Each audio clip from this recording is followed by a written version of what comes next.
Benim adım Ayşegül Yıldız. 2A sınıfına gidiyorum. Yabanardı köyünde yaşıyorum. 5 kardeşiz.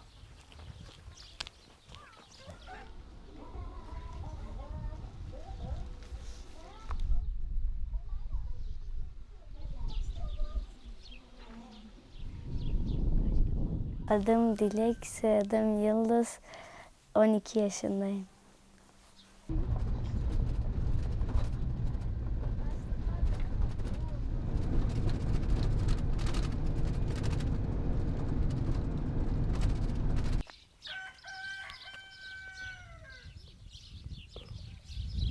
Köyümü seviyorum. Çünkü köyümde kelebekler var, çiçekler var, iyilik var.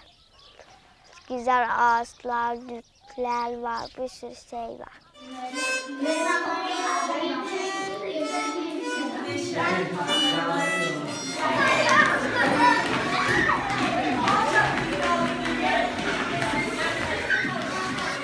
Ayşegül okula gidiyor. Ayşegül okumayı çok seviyor. Ayşegül yani bilmiyorum çok okuma aşkıyla dolu. Çevresinde kötü bir şey olduğunda buna çok üzülüyor, çok duyarlı. İlk 2 yaşında konuşmaya başladı güzel güzel. 3'e kadar konuştu ama daha sonrasında konuşamadı. 7 yaşını geçirdiğinde yavaş yavaş konuşmaya başladı. Allah'a şükür şu anda çok iyi konuşuyor. Doktorlar dedi bir şey üzülünce, sıkılınca, sinirlenince konuşmasını etkiliyor haliyle. Korum ya, Ayşe. Ev işinden daha önemli şeylerle uğraşmasını istiyorum. Çünkü ev işi artık bu benim işim. Okumayan bir insan bence hiç bir insandır. Ne yapmış öğretmenim? Kitapları seviyorsan hayatın boyunca mutlu olacaksın demektir. Sevgilerle öğrencim Ayşegül'le. Okulları hepsini okumak istiyorum. Hayalim doktor olmak. Büyüyünce doktor olmak istiyorum. Hasta insanları iyileştireceğim ondan. Burada çok sevilmiş, sonra gece olmuş, buraya yatacağı bir yer bulmuş. Yemek verdikleri için.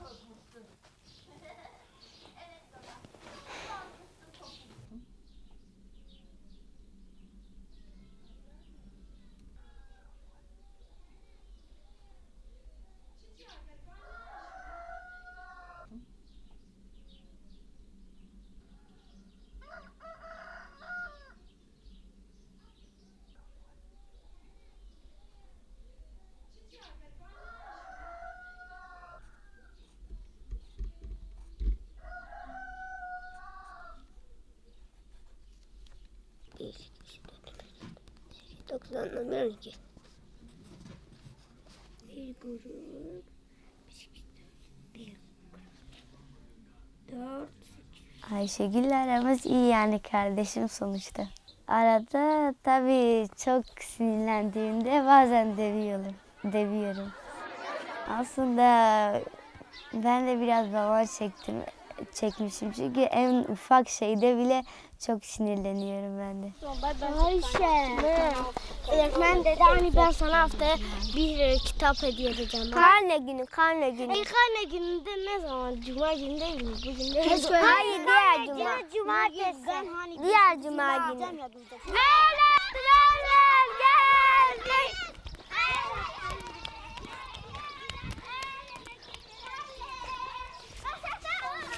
Öğretmenler geldi.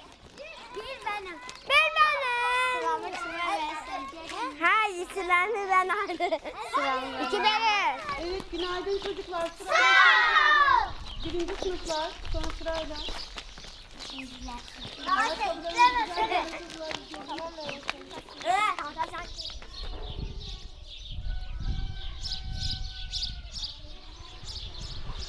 Sınıfları doldurduk. Sevişliyiz hepimiz. Yaşasın okulumuz. Haftaya karne alacağım. Nasıl olacağını merak ediyorum. Karnemi anneme vereceğim. Annem de bana karne hediyesi verecek. Karne ardında babam benim en sevdiğim reçeli alır. Çilekli reçeli. Ben de çok mutlu olurdum. Karne aldıktan sonra ilk önce anneme sonra da babama gösterirdim karnemi. Bu sene karnemi babama gösteremeyeceğim.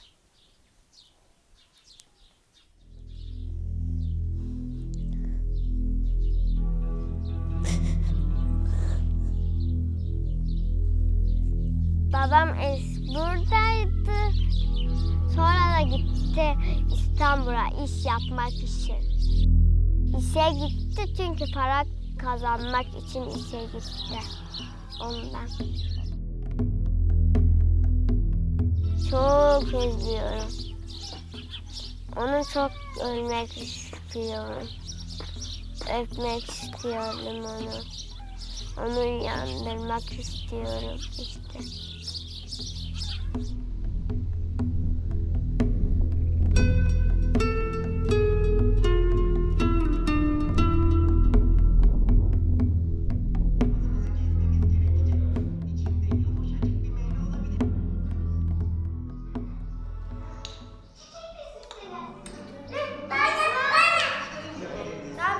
Bir aydır çocuklarımın beyninden o silmeye çalışıyorum.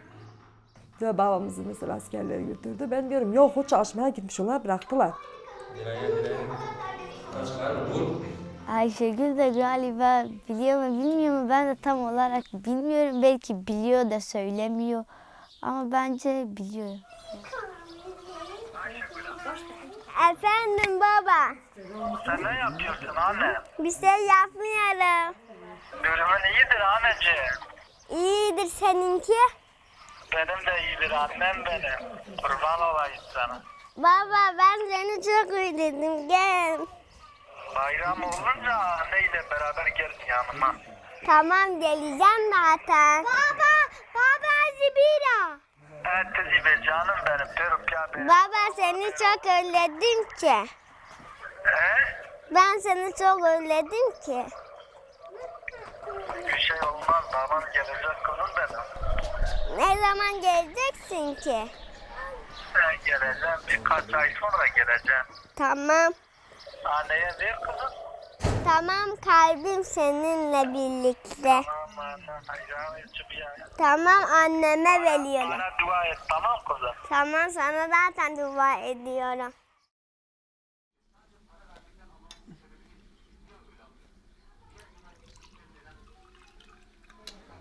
Dedem biraz şişman. Sonra dedemin adı Hıdır. Uzak bir yerde yaşıyor. Sinirli. Çok sinirli bazen. Bazen de mutlu oluyor.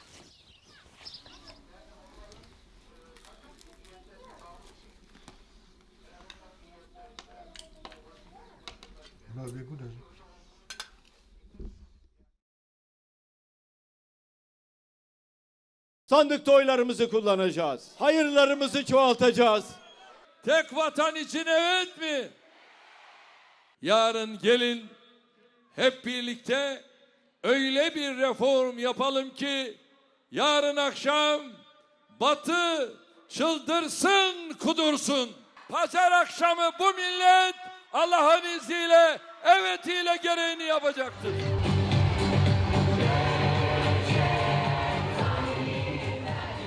Herkes oyuna hürdür ama benim ailem biz hükümetimizi destekliyoruz her zaman.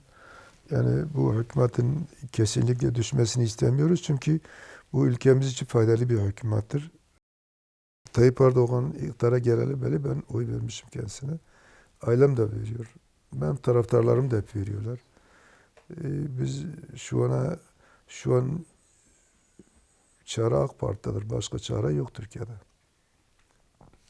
Bir iki hafta öncesinde öğretmenimiz, ilköğretim öğretmenimiz dedi ki bana Özlem dedi Sen oyunu kullanacaksın. Ben dedim evet, doğrusunu söylemek gerekirse benim evet ve hayır ne için olduğuna dair %100 bir bilgim yok. Bir gülümseyerek dedim mesela ben Cumhurbaşkanımızı da çok sevdiğim için ben mesela oyunumu evet sevdiğim için kullanacağım. Yani benim için seçim önemli değildi. Neden önemli değil? Ben ev kadınıyım ve seçimin benim için bir şey değiştireceğini zannetmiyorum.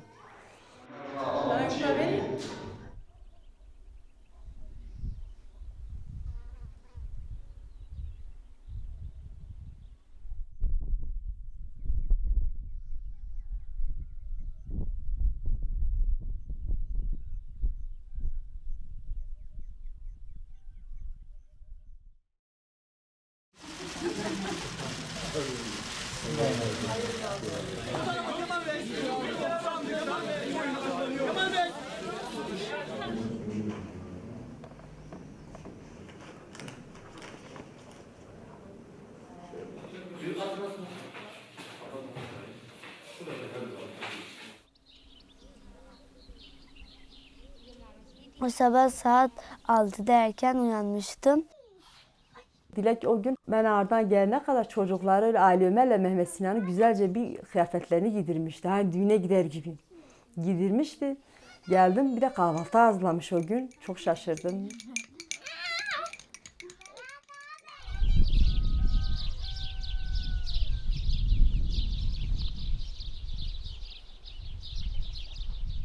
Okulun önüne gittiğimizde saat 6'ya 10 geçiyordu. Gittiğimizde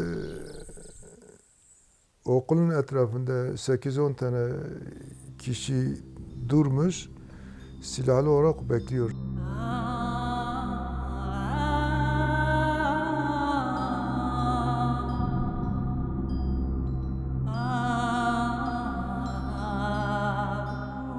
Plakalı bir kilo arabada orada arka koltuğun üzerinde de bir keleş ben bizzat kendi gözümle gördüm.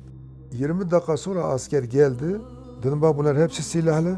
Bunlar oylar kullanmışlar, herkes oylarına gitsin. Dedim bunların korkusunda köylü de oy kullanmaya gelmiyor.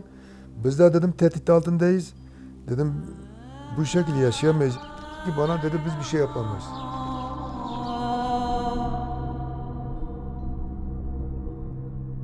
Gelinim geldi oy kullandı. Abdurrazak'ın kızıdır. Benim de gelinimdir. Sandığa atacak zarfı ikiye katlamış. Ben dedim zarfı aç dedim zarfı. Öyle bırak. Ben böyle demesiyle eğer yanlış mı anladılar?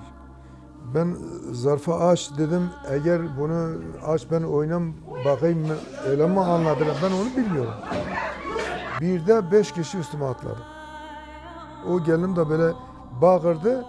Ellerinin ikisini benim yüzümün ortasına vurdu.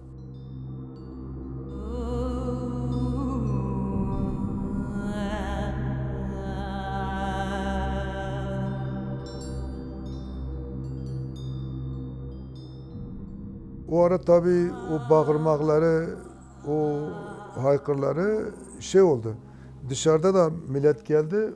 Bunları bizden ayrıtırdı. Biz içeride kaldık. Onlar dışarı çıktılar. Çıkınca biz ama demir kapı, diş kapıyı sürgüledim. Memurları da aldım. Müdür odasına sığındık. Bir de baktım bir gürültü. Çığlık çığlığa sesler. Bir de oradan herkes üşüştü oraya. Herkes üşüştü. Eşim de geldi.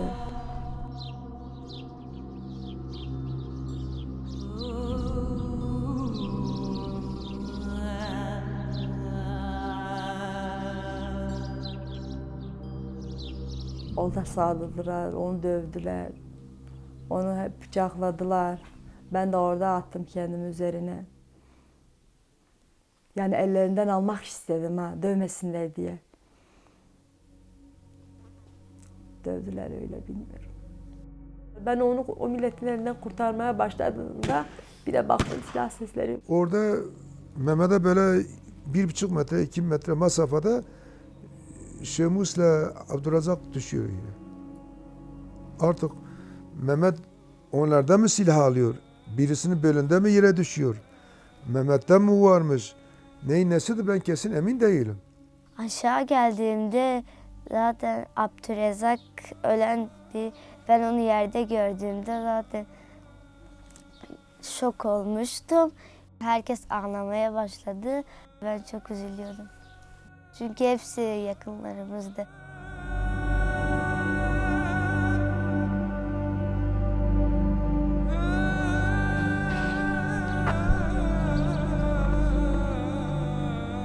İşte sonra biz eve koştuk.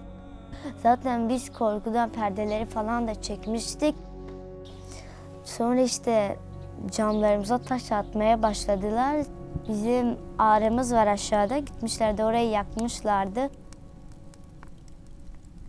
Bir de baktım duman çıkıyor. Küçük civcivler almıştım.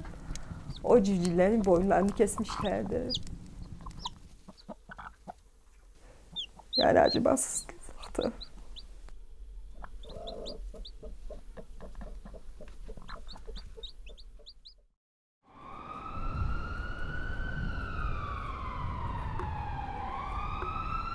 Mehmet'i hastaneye götürdüler. Yoğun bakımdaydı.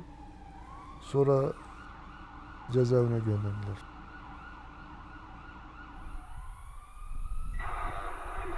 Onlar taşınana kadar askerler bizim evdeydiler. Birkaç eve gitmişlerdi. Bizim eve, babaannemlerin evine gitmişlerdi. Yani orada gece gündüz kalıyorlardı korumak için.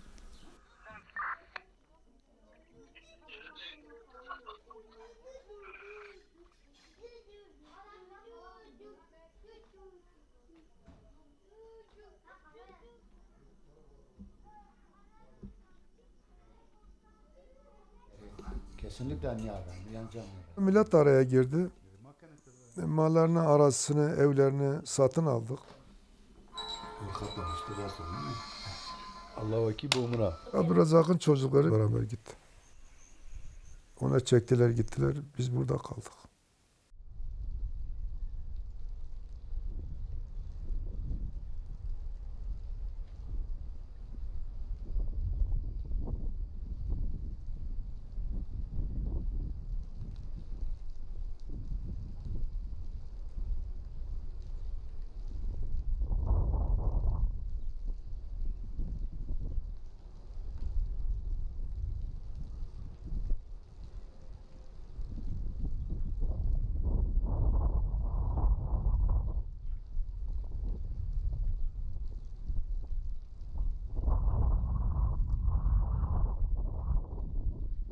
Ay sanki bir hayvan yanında oturmuş.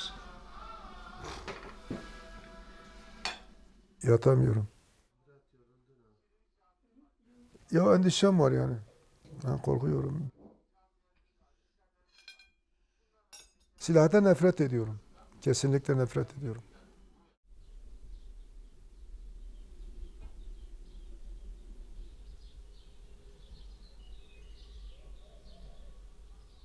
Bugün ölen bir kişi de zaten ölmüş. Zaten öldüren bir kişi de zaten 100 defa ölmüş. Alt tarafı bir tane oy için 3 kişi öldü. Bence değmezdi hiç.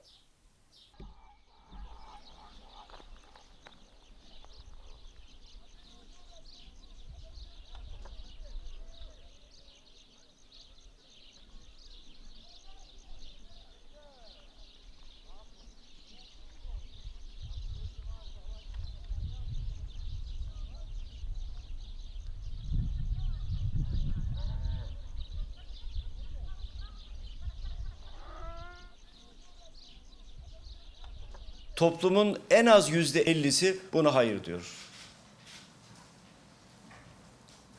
Dolayısıyla bu anayasa değişikliği bir toplumsal uzlaşma belgesi olma niteliğini büyük ölçüde yitirmiş durumda. Bu neticeyi küçümsemeye gayret edenler var. Boşuna uğraşmayın. Boşuna uğraşmayın. İnşallah ilk iş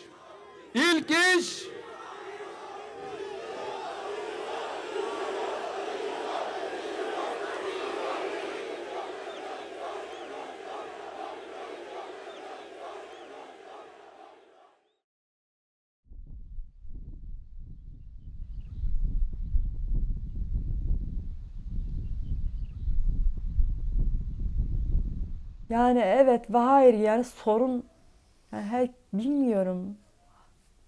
Bu kadar büyük sorun olmamalıydı. Yani yaşadığım acı büyüktü. Yani karşı taraf da benim ailemdi. Her iki taraf için de büyüktü. Onlar benim dayılarım. Eşimin de amcaları oluyor. Gözümü bir açtım. Yani bir açtığımda artık her şey darmadağın olmuştu yani. Yani bizim hayatta görmediğimiz, hayatta hani duymadığımız bir şeydi yani bu. Hayatta yani düzelebileceğimizi de zannetmiyorum. Bu şoku atlatabileceğimi de zannetmiyorum. Evin yaşlanacak hali kalmadı. Çocuklar üzülüyorlar. Ayşegül geçen gün diyor ben gittim arkadaşımın evine. Arkadaşımın evi 4 dörtlüktü. Dedi diyor çocuk odası var. Benim hiçbir şeyim yok diyor. Biz sefil olduk, rezil olduk.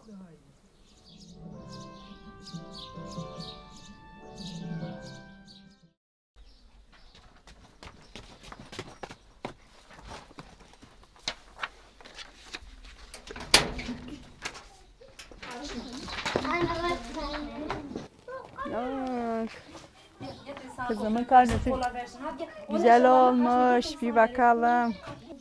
Çok İşte güzel. buram. Adı soyadı Ayşegül. Okul yabanlarda ilk okulu. Bütün derslerinde çok iyiymişsin. Sınıf öğretmeni önemli hakkında görüşü. Derslerinin son derece başarılı ve ilgiydi. Bu ilgi ve başarının devamını dilerim. Ne istiyorsun karnesi? Karne hediyesi olarak söyle bakalım. Çilekli reçel istiyorsun. Başka bir şey istemiyor musun? Tamam. İstediğin çilekli reçel olsun.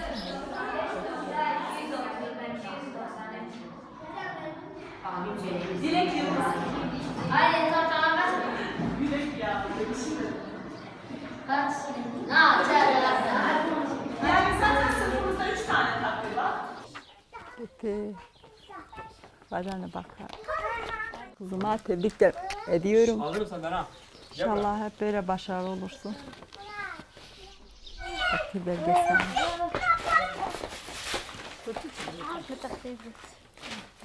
Tebrik ederim. Çok güzel. Bunun ortalaması nerede? 88.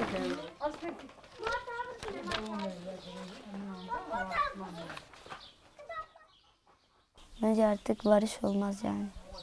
Keşke olsa. İki aile arasında barış bence mümkün olabilir. Çünkü neticede akrabalar. Bu yani boşu boşuna olan bir şeydi. Bir hiç uğruna olan bir şeydi.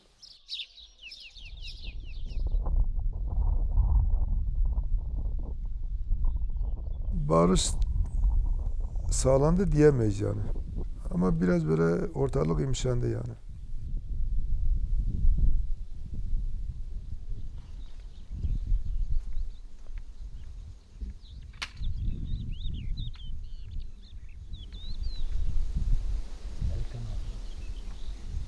Bölgenin akıllı insanlar, hatırı sayılı insanlar araya girer, o şekil mümkün olabilir yani. Yani ne kadar olaylar da olmuşsa sonuç itibariyle barış da olmuştur akabetinde. Bugün olmasa yarın olur, yarın olmasa öbür gün olur.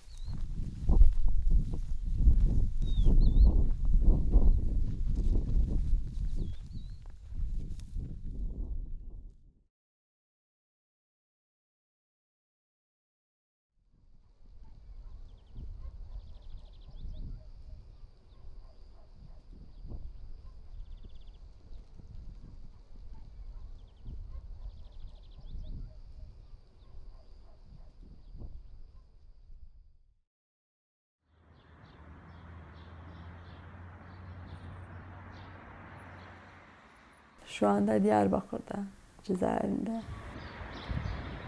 Telefonda konuşuyorum, ziyaretine gidemedim. Çünkü tahammülüm yok, gidip orada görme. En son gittiğimde kötü bir durumdaydı. Dedi baba bir şey olmaz dedi. İnşallah geçer dedi.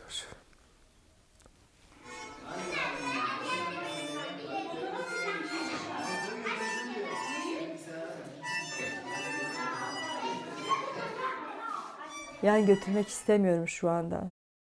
Ayşegül de çok hassas olduğu için çok üzülür ve bunun tekrar onun beyninde bir hasar oluşturmasını istemiyorum. Ya konuşmasına yahut da travmaya bir şey sebep olsa yani bunu istemiyorum.